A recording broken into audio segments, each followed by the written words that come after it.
Welcome to Speaking of Our Faith at Davidson College Presbyterian Church. This Sunday, we welcome Chrissy and Scott Abel. They have been members of DCPC for about 2 years. Both of them grew up in Virginia, Chrissy in Manassas, and Scott in Crozet. They met at Longwood University and have been married for 28 years and have 2 young adult children. She's a retired middle school teacher, and he is the head football coach at Davidson College. We apologize for the first few minutes of the Abels talk. We had video and audio problems. We will start the video when we got the problem figured out. Thank you for your understanding. And that is something I carry every day now, not just in my walk as a Christian, but at my walk as a husband, a father, a coach, right? I think that it's been a part of who I've become. And one of the Bible verses that when I was in the middle of the youth group phase of my life, for me, that was kind of 12 to 16, right, in that area. We had to find a Bible verse that meant something to you, and I found one that's Matthew 17:20, talks about having faith of a grain of a mustard seed, nothing shall be impossible unto you. And I've carried that with me everywhere, right? To the point where I brought some show and tell items, right? I'm an interactive guy, so I apologize. And I'll talk about this journey a little bit later when Chrissy and I'm about wrapping up this part, and she may nudge me to tell me to move on quicker, right? So it'll be okay. Yeah, we should have brought something with the time. You should have brought time for me. This is my first minor league baseball hat. So I got drafted by the Kansas City Royals in 1992, right? Well, underneath that, it says Matthew 17:20, right? Just a reminder of, certainly, I think at that point it was more a reminder, hey, have faith, you can conquer the world, right?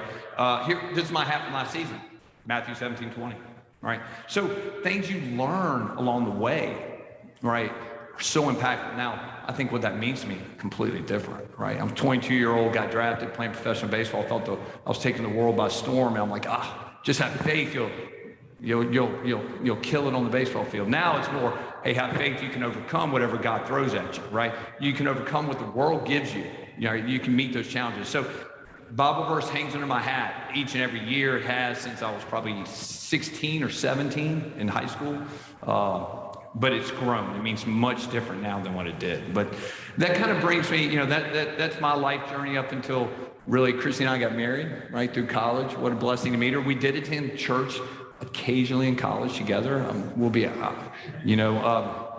We would find our way on Sunday morning, on the occasional Sunday morning together. I think we remember those days, right? So, what a blessing. And then our journey really took off, right? Like most of you, how you're raised and what you're given just kind of sets the path for what's to come. And I'm kind of going to let Chrissy talk about that story a little more than me.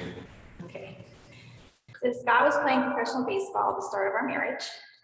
We didn't have our own church home because it was very uncertain where we were going to be. And so we eventually did have our own church when we moved to Charlottesville, Virginia. We were both public school teachers, and Scott taught health and PE, like every coach probably does. Don't stereotype us. That's not true. And I taught war history. I taught middle school science. We had our first child, Porter, during this time, and Scott began his coaching career at Alcorn High School. We were both youth leaders at Aldersgate United Methodist Church, and it made us happy to be able to serve the church in a way we felt comfortable and we felt like we were making a difference. But coaching means moving. So we moved to Bedford, Virginia, and Scott started his very first head football coaching job. We celebrated the birth of our daughter, Emily, and we joined Main Street United Methodist Church in Bedford, Virginia. It was at this church that I had one of the most meaningful moments I can remember. It was a Sunday after the events of 9/11. We all sat silently staring at our pastor, desperate for answers. I sat there as a mother of a baby and a 4-year-old, and I needed to hear something. And Pastor Glenn stood up there silently gathering his emotions, and he finally said he knew what we all needed to hear. And he prayed for this more than any message that he had ever could remember. In my opinion, God answered that call, and he used Glenn to speak directly to me. I know this isn't verbatim, but he said this: God is our Father. He loves us, and we have to trust him. Picture the father of a child who was born with no arms. From the time his son's birth, he helped him eat, dress, bathe, and all the things that we do for our little ones. Until one day, his son was the age when all the other children were doing things on their own. And he said to himself, I'm going to have to make my son do this. I know he can do it. The father told the son, you have to dress yourself. It may take a long time, but you can do it. And the child cried and screamed, why won't you help me? How could you leave me? Please, I need you. The father had to leave the room. He cried the entire time. The son pleaded for help. He crouched in pain from his stomach for the hurt he felt for his son. But this went on for hours. Eventually, the son had his shirt on, and both the father and the son's eyes were swollen from tears, and they hugged, and it was finally over. The son got through it seemingly alone, but he was never alone. His dad, his father, was in the other room, watching and hoping, knowing in faith that he could do it. God is our Father. He sees us going through this, and he's crying in the other room. But we must trust that his plan is what's best for us.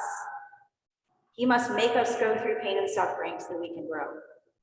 He had to watch his own son be crucified. Being a Christian is not always easy. What we must ask ourselves, is it supposed to be? Proverbs 3:11-12 says, my son, do not despise the Lord's discipline, and do not resent his rebuke, because the Lord disciplines those he loves as a father the son he delights in. That connection meant so much to me. He is our Father, knows best. He loves us unconditionally, but he expects us to grow and learn. I kept that in my heart as a reminder to trust God's love, and for me, as strong as I felt for my own children. And that has been my motivation as growing as a Christian. So then another coaching opportunity meant another move. We moved to Lynchburg, Virginia, and we joined Heritage United Methodist Church. And Scott was now the head coach at Amherst County High School. We loved that church the most. We had an amazing Sunday school class. They were our support group. Our pastor, Steve, was so warm and friendly, and we looked forward to being that church as much as we could be there. And we're going to talk about that Sunday school class. Scott's going to talk about that class. Scott went on to finish his master's and win back-to-back state championships. Those were crazy, happy times for us. Our son played travel baseball, football, basketball. Emily was an all-star cheerleading and playing tennis. And Scott's success led him to a job offer at Washington Lee University in Lexington, Virginia. Once we had visited churches in Lexington, it was the people in Lexington Presbyterian that made me feel like home. We have DCPC, that was called Lex Press. So it was all about the people. We had new friends, colleagues. It was very warm and genuine. It just felt like home the way we like it. We weren't as involved as we were before because our kids were very busy in sports. I was coaching now. It's not an excuse, but that was the reason. But we still attended church regularly, and we absolutely loved our friends and our church family. The pastor, Bill Klein, who some of you might know, I think he spent some time here, was very kind and provided thought-provoking lessons. Our best memory of Lex Press was the 6 to 12 W&L Washington Lee football players that would attend most weeks with us. They would sit in the balcony with Coach Abel, wrinkled clothes, tired eyes, messy hair, sweet young men that would come from time to time, and we would take them to lunch after sometimes. I would always tell their moms when I saw them at the football games, your son was at church this week. And their moms would be so happy, they're just beaming. Like, I don't even think it mattered that their son scored a touchdown or how well they played at football that week. It was the fact that their son attended church voluntarily, which as a mom, that's a win. It's this very connection that led us to DCPC. Scott won conference championship after conference championship at Washington Lee, and after 10 years, he had another heart-wrenching decision, full of prayers and a lot of family discussions. Scott accepted the head coaching position here at Davidson College. As much as I didn't want to leave Lexington, Scott said, well, you can retire, and it would give me an opportunity to start working, volunteering and working with the church again, which our kids were grown and it was time. One of the players that attended our church at Lex Press was Michael Shields. His mother called her sisters that live in Davidson and asked them to meet me. Okay. In all of our moves we've endured, this is the first time someone did this for me. And you'll not be surprised to learn that her sisters were Catherine and Alice Bragg. Catherine made it a priority to invite me to church, her circle, all kinds of things, anything she thought I would enjoy. And I quickly met a lot of nice people and made some friends.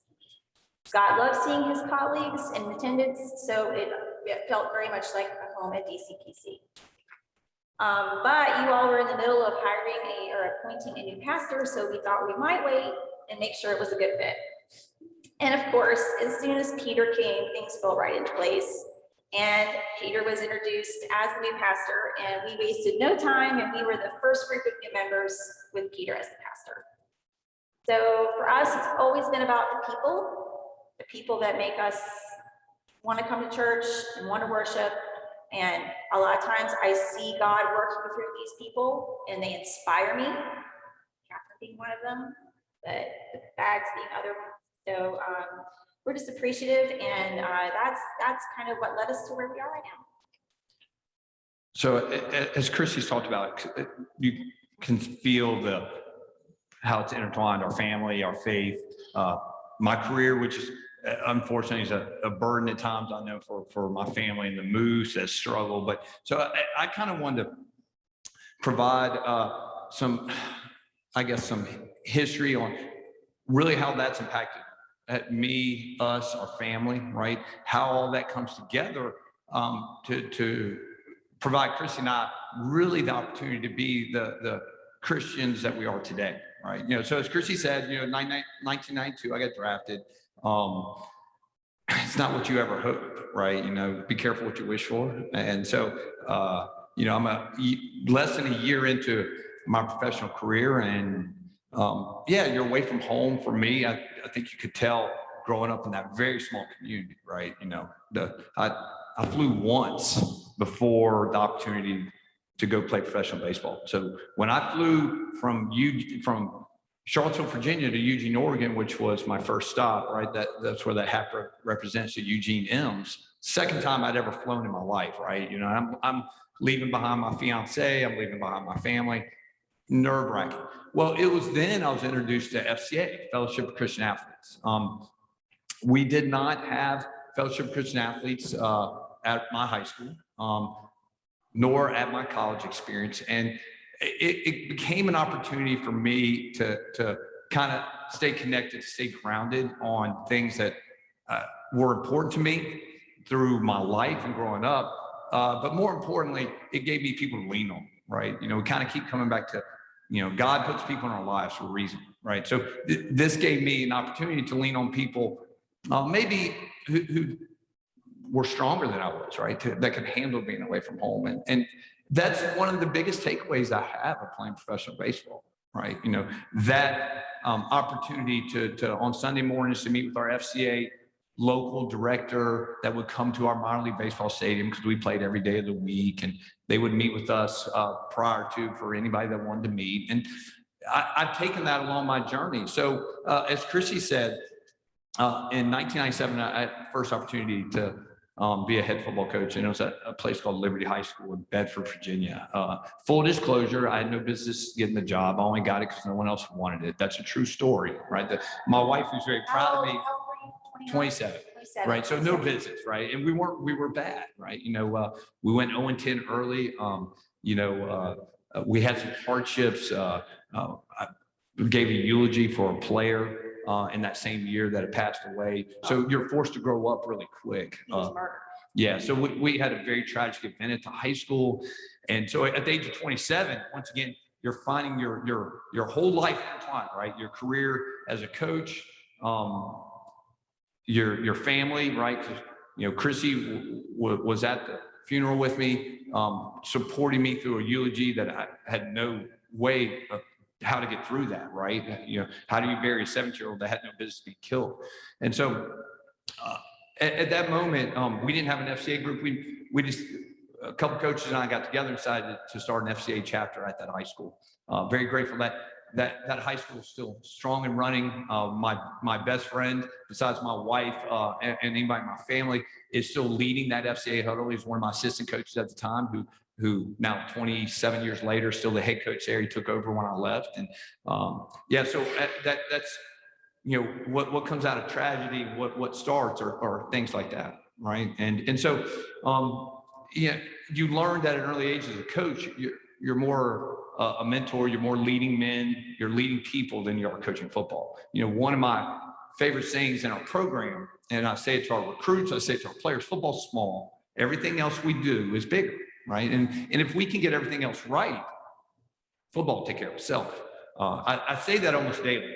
And I don't know if I truly lived it a whole lot earlier in my career, right? You think you are, but it's moments like this at Liberty High School that you begin to realize those things, right? And 2002, I took a bigger high school opportunity. It was much different, right? Success came fairly quick for us, but that became a different challenge, right? How do you handle success? Right? How do you handle the spotlight? It was one of those small town, big high school programs where, to be honest, the biggest crowds I've ever coached in front of were at that high school. I'm coaching Division I football now, right? We were averaging 10,000 fans a night. It was, everyone's dressing up, painting their faces. Our 2 kids are doing it. And it was awesome, from a coaching perspective, right? But that came with its own challenges, right? How do you handle that? How do you stay humble in that? How do you continue to reach kids who are having success and not knowing how to handle that? We also started an FCA chapter there, right? They did not have one when we went there. We started one. I believe it's still going today. I don't know. But it was a way for me to bring my faith into my journey as a coach, right? It's hard I can't bring my football team into the church. I can invite them, okay? I can offer them the opportunity. We can offer them opportunity on Bible studies, which we do each week, right? Same thing with my coaching staff. We offer a Bible study for our coaching staff each week. But FCA was a way for us, that they would come and serve and provide watermelon for our guys in preseason camp and occasionally buy dinners and not ask for anything in return. And at the same time, have a presence of Christ. That may not be a presence where someone's in the pulpit preaching like the preaching I heard growing up, like, hey, there's heaven and hell, which one do you want to go to? Right? That was my Sunday church sermon, which I'm fine with. But as a football coach, those really can't happen. So you have to find ways to subtly make sure that everyone knows who you are. That was always my biggest, once I realized my path. I wanted everyone to know I was a Christian, but I'm not a pastor, right? So, once again, one of my props comes up. So this is my lanyard I coached with yesterday. I'm sure it smells, okay? We just finished camp, so it's been hot. But, it's an FCA. I've probably gone through about 5 of these in the last 15 years, right? Hangs around my neck every practice, right? It's got the cross on it. It's Fellowship of Christian Athletes. It's a way for me when people around my program to know who Scott Abel is. And that's important to me. Okay. That's important to me. The other thing that I was able to do, once again, some more props. So if I were to give you guesses, I bet somebody would say, oh, that looks like that was made by somebody of young stature, right? It was. My daughter made this in Bible school. I don't know what year, it was young, but I hang it in my office now. Right? It's been hung in my office for years. This is the 3rd office is hung, right? So when, things that remind me who I am always when the world begins to catch up with us. And another thing, for other people to see who I am, because I think it's important. right? If we walk through life and we're not able to talk about our faith, we're not able to help people understand who we are and what makes us who we are, then I think we're failing somehow. Okay. And so for me, it became something, it wasn't just good enough to be a good person, right? It wasn't good enough just to be a mentor. I had to find another way, and FCA gave me that way. In 2008, this probably became the most, for me, the most impactful moment in my faith journey. Okay. In 2008, in January, we had just finished, I just finished my master's, which was a grueling 2 years because I was a full-time teacher, full-time football coach. We won state championships. It was crazy. Christy was like a single mom at times. It was crazy. And so, but everything was good. Life was good. We were blessed.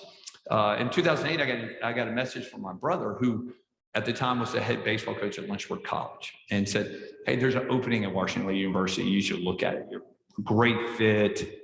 You should look at it." So I did. I reached out to the coach there, the head coach at the time, and introduced myself and said, "If you have an interest, let me know." Good Lord humbled me quickly. I got a quick message back. "Thanks, but no thanks." You know, I have some guys in mind. That's kind of our business, right?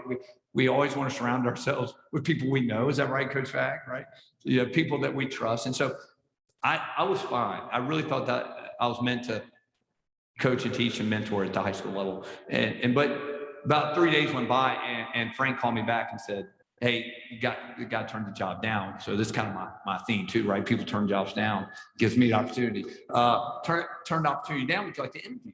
And so I said, "Well, certainly." So I went over and I interviewed. It went really well. Came back, told Chrissy, I said, "Yeah, I'm pretty sure I'm going to get a job offer." And a day later, I got a job offer.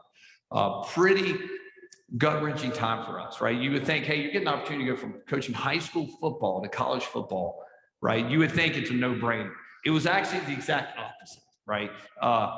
Porter was in 7th grade. At the time, we thought, I mean, what a dream to coach your son. I probably was the only one in the family that thought that, right? I'm not sure he thought that.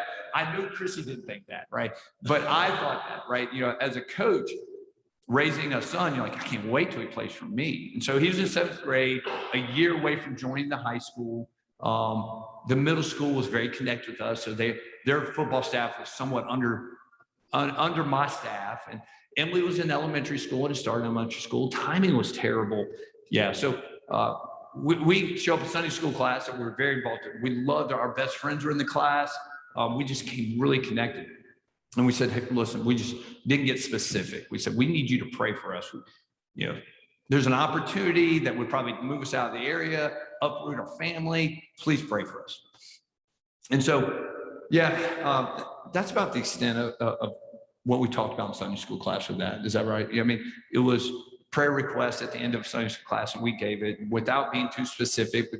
And yeah, so a week later, I turned down the job, right? Just could not come to grips.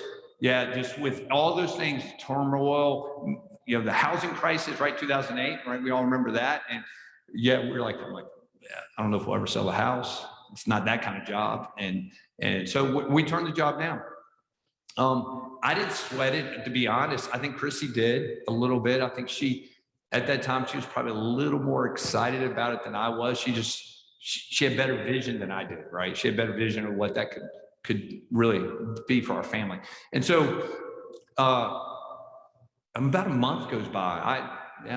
I was doing my thing, working with our football program at the high school. We hadn't lost a game in a couple of years, right? I have a lot of players back, pretty excited. And yeah, I get a call on a Friday, and the school called me, Washington called me again, said, "Hey, look, we know you have concerns. Boom, boom, boom. These are some of the concerns. You know, would this help you? Boom, boom, boom. And we really want you here." And we hadn't talked about it. We hadn't talked about it in weeks. We certainly hadn't asked our Sunday school class to pray any more about it since we made a decision. Get home. So I called Chrissy. Yeah, we work in the same school division, so our phones get connected from room to weight room. I'm in the weight room, and I said, "Hey, this is what's going on. I got a call. Why don't we go to dinner and just talk about it? But I'm not sure my mind's changed. Let's talk about it.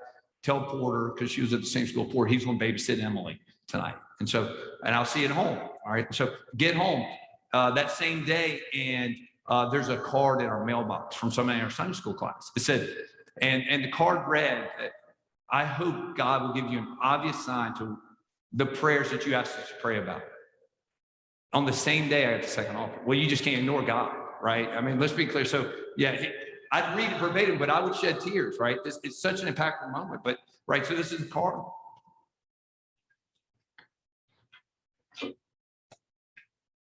I am a sentimental woman. Right. So I told her I would cry about her. But so I open the card and I read it. I'm like, you're really taken back, right? The same day the job offer, the second time. So Chrissy gets home and I pretty much say, hey, we're taking the job. Let's go celebrate. Right. I mean, because at that point, how do you ignore God? Right. How do you ignore the prayer request and the obvious sign that he sent you? So yeah, we take the job at Washington Lee. We're there 10 seasons. What a great time. Like everything, you have your challenges and you're growing, but it was a turning point for me in my faith. Like I was a guy that, as you've heard, never doubt, right? Never doubt. But was always a Christian coach I should be, was always, the Christian man I should be day in and day out. And that moment in time really spoke to me that, hey, there's a bigger power in play in everything I do, right? Not just being a dad or being a husband, but being a coach, being a mentor. And I'll never forget that, right? When I'm asked to speak at FCA functions, which I get occasionally now, and that's my story, right? I didn't have this earth-shaking, some of us have that come to faith moment, right? With that lightning bolt, I was down in the dumps, right? God found me, lifted me up. Never had that, right? My lightning bolt was a card in the mail. So 2018 comes around, and that was probably the biggest move for us. It was a no-brainer for me. Like I didn't question it. I came down, met with Carol and the group in Davidson, and kind of fell in love with it. I knew on the way home I wanted the job, and it was just a matter of getting everything in line, to be honest. A little more stressful for Chrissy. What I will speak about that move, it's really opened us up to the bigger picture. Right, we've been small town family most of our marriage, right? So here we are outside of Charlotte. We're part of a bigger community of Davidson, and watching our Davidson community, our Davidson church serve not just our community but the global community, right? The outreach, it's incredible, right? And the young people that come here from all over the world, and the young people I get to work with in football that represent 23 states. Right, that come from backgrounds that you couldn't imagine, right? What a blessing that is. And I think for me, that's been the bigger part of Davidson and my faith journey, is opening up this great big world to us, right? Until then, I would certainly say very small town faith feel for me, right? So, it's, as we, Chris checking the time, she wants to keep me on my time here.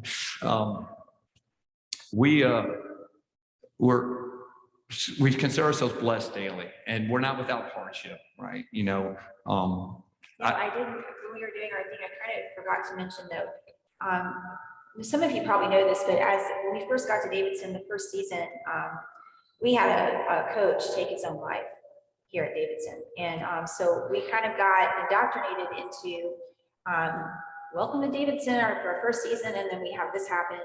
And so we immediately were leaning on our faith and leaning on our people here. And they didn't even really know us, but it was like they knew us forever. It was very important, and I mean, people were there to listen in the DC PC community and Davidson College. It was as comforting as it could be, and we are always so appreciative of that. We had a memorial service for him here, and then it was just, yeah, it kind of came together that we were like, okay, this is us, we belong here, here we are, we brought this, sorry, we need you already, but people here did not mind.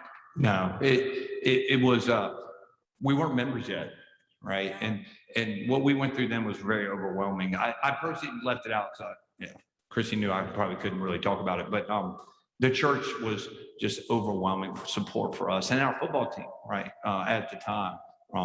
And that's kind of, as you go through life, and that's what we're meant for, right? We're meant for, to to be there for those people that need us in those times, and as Christ would have us be.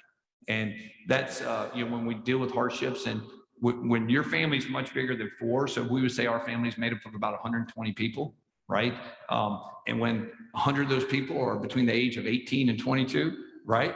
There's hardships, okay? And so, I think we definitely now consider it a blessing. I think there were times in our life we say, man, I don't know what we're doing. Just holding on for dear life, trying to raise our own 2 kids around that.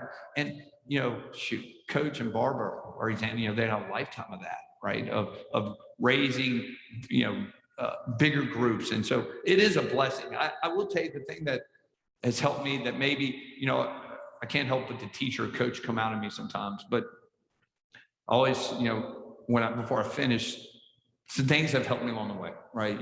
I think that moment in 2008 was so powerful for me. I wanted to find daily reminders, right? To be the person that we're meant to be, right?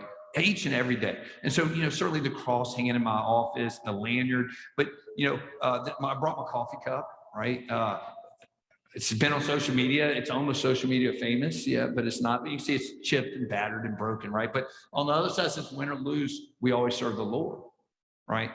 I drink out of this daily. It's nasty inside. It's disgusting. It's okay though. It's my disgust. It's good. My brother bought this off an FCA website for me years ago, probably going on 15 years at this point. And I was posting a picture on social media about 4 years ago or 3 years ago after a win. And I say, win or lose, we serve the Lord, right? I always tell people when we win, it keeps me humble. When we lose, it reminds me something's more important. And he saw it, and he had a new one made for me, right? In Wildcat color. So I do have a new one. I keep 2 in cycle down in the office. But, it's an opportunity. I carried around the office. I drink a lot of coffee. And so it's in my hand. And, daily things that help us connect ourselves to our faith, because it's so hard in this busy world, right? I run occasionally, 3-4 times a week. Always finish runs up at churches. I started doing that in Lexington, right? The church doors would be open. You can have a moment of prayer. So sometimes that's 4 in the afternoon. Sometimes it's 11. Some of you probably see me walk into church and wonder, hey, is Scott all right? I'm okay, right? Sometimes I'm okay. Sometimes I'm not. But once again, how do you connect your everyday life to your faith? And I think for a long time, up until 2008, I tried to connect my faith just through my family, right? Through Porter and Emily and Chrissy, worried about all of us. How can I get them in Sunday school? How can I get us in church, right? I became a much better Christian dad, father, coach, husband, all that, when I actually took time for myself as a Christian, right? Whether those moments in church after a run or my morning devotions. Yeah. But this has been an awesome journey for us, and I know there's a lot more to learn, right? Each and every day we grow. Every church has taught us something, right? I've gone from a Methodist church where there's a lot of fire and brimstone in my Methodist church. I call it Southern Methodist, right? That's not really a thing, but They're always preaching on Revelation. always, Every right? week. Yeah. So Oh, it's Revelation. yeah, that was a little surprise from Chrissy, growing up in a Presbyterian church to visit our church. But each and every church has helped us grow. And and it doesn't mean each and every church that.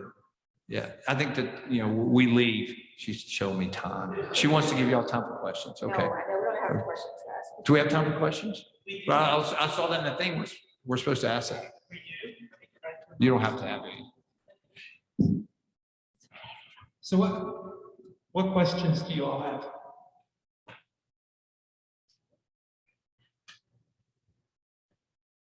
Anybody? Social media. Told these guys, it looks like guys have taken leadership role because of their So the question is, just for our online audience, is how do you mentor young adults, college students?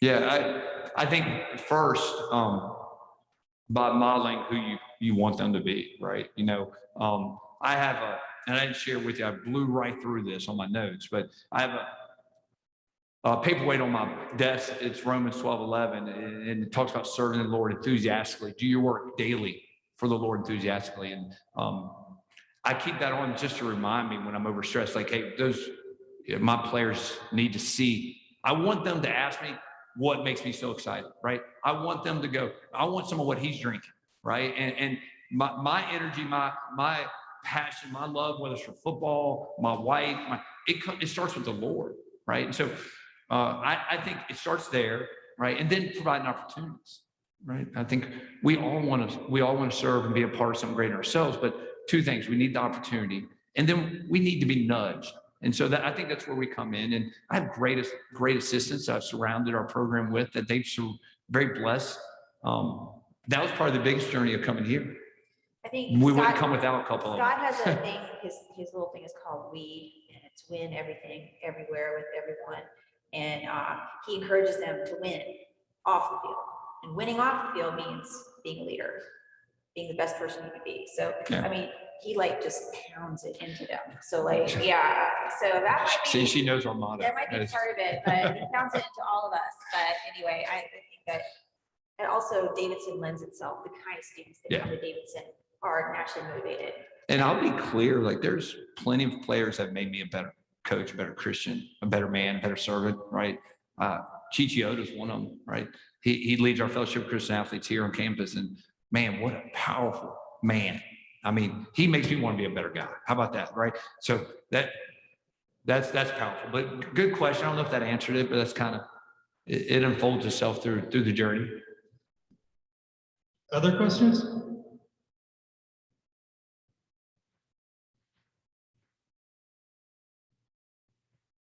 So I have one last question, and so give us a what to look for this fall season. You want Chrissy to tell you? She knows. I'm telling you, she's in tune now. All right, She Chrissy, can you tell. go. What do we look? I'll say her. what I asked him, and then I can give you the real answer. So the first thing I said was, how is our center looking? I mean, how's he snapping the ball? That's a football. She understands the importance. Because I can't handle these fumbles, like, and he's he's doing well. And the line, are they blocking well? Are they clear paths to, he said, oh yeah, our line looks great, but he said I feel really good as a defense, are we gonna give up touchdown? So I have my little list of things, and he reassures me. And there's some areas, they're a little young, we're a little young on that part, that's gonna be a struggle. But I feel like we did lose our quarterback, who was like the general of the field. So I'm really worried because Tyler was just such a great leader, and I have full confidence in Lewis, who's coming in. So I'm there, I think. Yeah, so we're excited. You tell them the real answer. Yeah, we're excited. I mean, we're I don't know, for those of you non-football fans, and it's fine, right? I mean, the program was pretty bad when we got here, right? They had, I think it was 1-39 in Division I football the years prior to us coming. And so, we won our championship for the first time last year. So we're real excited. What a blessing, right? And I didn't talk about that because I knew I didn't have enough time, but one of the greatest rewards in my career was our first year here at Davidson. That first season, we went 6-5, right? That's nothing. We didn't win a championship ring. We didn't do any of that, but the program, the kids cried. After we won our last game on the last play of the game, right? Coach Fag, we had to make a defensive stop on the goal line to preserve the win. And we did, to finish 6-5. And man, we had kids in the locker room shedding tears because just the culmination of where they come from. And so we're in a much different place. I'm real excited. I think we have, we open up with probably number 12 team in the country. So, we're non-scholarship and high academic, but I feel good about who we are. Had a really good camp. We'll see. That's a real life Ted Lasso. I don't know if you watched that show, but Ted Lasso is the Hollywood version of Scott. He's just as corny and positive. I do have a little corny, but a very positive person. Thank you. Thank you. Thank you. Well, thank you very much for being here. We conclude next Sunday with Susan Manning and Van Leer Logan. So thank you. Thank you.